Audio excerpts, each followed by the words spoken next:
ମୋଦିଙ୍କ podcast debut କହିଲେ ମୁଁ ମଣିଷ ଭଗବାନ ନୁହେଁ। ପୋଡକାଷ୍ଟ ଡେବ୍ୟୁ କରିଛନ୍ତି ପ୍ରଧାନମନ୍ତ୍ରୀ ନରେନ୍ଦ୍ର ମୋଦି। ଜେରୋଧା ସହ ପ୍ରତିଷ୍ଠାତା ନିଖିଲ କାମାତଙ୍କ ପିପୁଲ ବାଇ WTF ସିରିଜରେ ପ୍ରଥମ ଥର ପାଇଁ ପ୍ରଧାନମନ୍ତ୍ରୀ ମୋଦିଙ୍କୁ ଦେଖିବାକୁ ମିଳିଛି। 2 ଘଣ୍ଟାରୁ ଅଧିକ ସମୟ ଧରି ମୋଦି ପୋଡକାଷ୍ଟରେ ବସି ଅନେକ କଥା କହିଛନ୍ତି। ମୋଦି କହିଛନ୍ତି ଭୁଲ ହୁଏ, ମୁଁ ମଧ୍ୟ କିଛି ଭୁଲ କରିପାରେ। ମୁଁ ଜଣେ ମଣିଷ ଭଗବାନ ନୁହେଁ।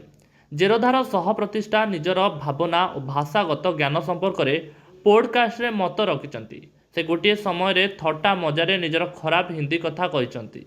ନିଖିଲ ପ୍ରଧାନମନ୍ତ୍ରୀ ମୋଦି କହିଛନ୍ତି, ସାର୍ ଯଦି ମୋର ହିନ୍ଦୀ ଭଲ ଲାଗିବନି ମୋତେ ଦୟାକରି କ୍ଷମା କରିଦେବେ। ମୁଁ ଜଣେ ଦକ୍ଷିଣ ଭାରତୀୟ। ମୁଁ ବେଙ୍ଗାଲୁରୁରେ ବଢ଼ିଛି। ମୋ ମାଙ୍କ ସହର ହେଉଛି ମହୀଶୂର। ଏଠାରେ ଲୋକମାନେ କନ୍ନଡ଼ରେ କଥା ହୁଅନ୍ତି। ମୋ ବାପା ବାଙ୍ଗାଲୁରୁ ପାଖର ମୋ ସ୍କୁଲରେ ଯେତିକି ହିନ୍ଦୀ ଶିଖିଛି, ହିନ୍ଦୀ ଉପରେ ମୋର ସେତେଟା ଦକ୍ଷତା ନାହିଁ। ଏକଥା ଶୁଣି ପ୍ରଧାନମନ୍ତ୍ରୀ କହିଛନ୍ତି, ଆମ 2 ଜଣଙ୍କର ଏମିତି ହିଁ ଚାଲିବ। ମୁଁ ଆପଣଙ୍କ ସାମ୍ନାରେ ବସିଛି ଓ କଥା ହେଉଛି। ମୋତେ ନର୍ଭସ୍ ଲାଗୁଛି। ଏହା ମୋ ପାଇଁ ବେଶ ଗୁରୁତ୍ୱପୂର୍ଣ୍ଣ କଥାବାର୍ତ୍ତା। ଏହା ମୋର ପ୍ରଥମ ପୋଡକାଷ୍ଟ। ଏହା ଆପଣଙ୍କ ଦର୍ଶକମାନଙ୍କ ପାଖକୁ କେମିତି ଯିବ ସେ କଥା ମୁଁ ଜାଣିପାରୁନି। 2 ଘଣ୍ଟାର ପୋଡକାଷ୍ଟରେ ପ୍ରଧାନମନ୍ତ୍ରୀ ନିଜର ପିଲାବେଳଠାରୁ ଆରମ୍ଭ କରି ସଂଘର୍ଷ ଓ ସରକାର ଚଲାଇବାର କୌଶଳ ସମ୍ପର୍କରେ ମତ ରଖିଛନ୍ତି। ମୋଦି କହିଛନ୍ତି, ମୋ ପରିବାରର ସବୁ ସଦସ୍ୟଙ୍କ କପଡ଼ାକୁ ମୋତେ ସଫା କରିବାକୁ ପଡ଼େ, କାରଣ କପଡ଼ା ସଫା କରିବା ଦ୍ୱାରା ମୋତେ ପୋଖରୀକୁ ଯିବାକୁ ଅନୁମତି ମିଳୁଥିଲା।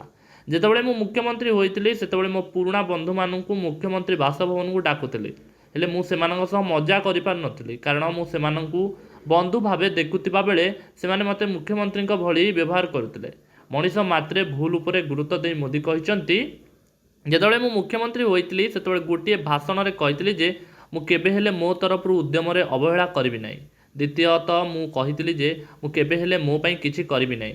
ତୃତୀୟରେ କହିଥିଲି ମୁଁ ମଣିଷ, ମୁଁ ମଧ୍ୟ ଭୁଲ କରିପାରେ, କିନ୍ତୁ ମୁଁ କେବେ ହେଲେ ଖରାପ ଉଦ୍ଦେଶ୍ୟ ରଖି ଭୁଲ କରିବି ନାହିଁ।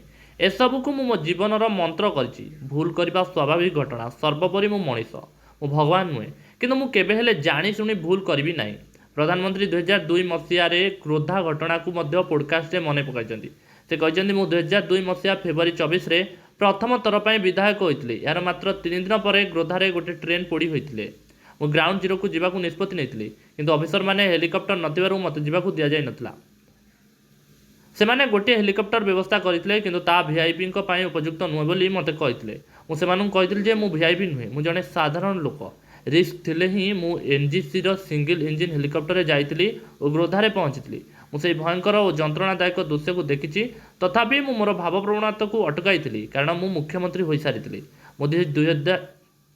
ମୋଦି 2002 ଫେବୃଆରୀ 24ରେ ବିଧାନସଭାକୁ ଯାଇଥିଲେ ହିଁ 2001 ଅକ୍ଟୋବର 7ରୁ ଗୁଜରାଟର ମୁଖ୍ୟମନ୍ତ୍ରୀ ଭାବେ ଶପଥ ନେଇ ସାରିଥିଲେ।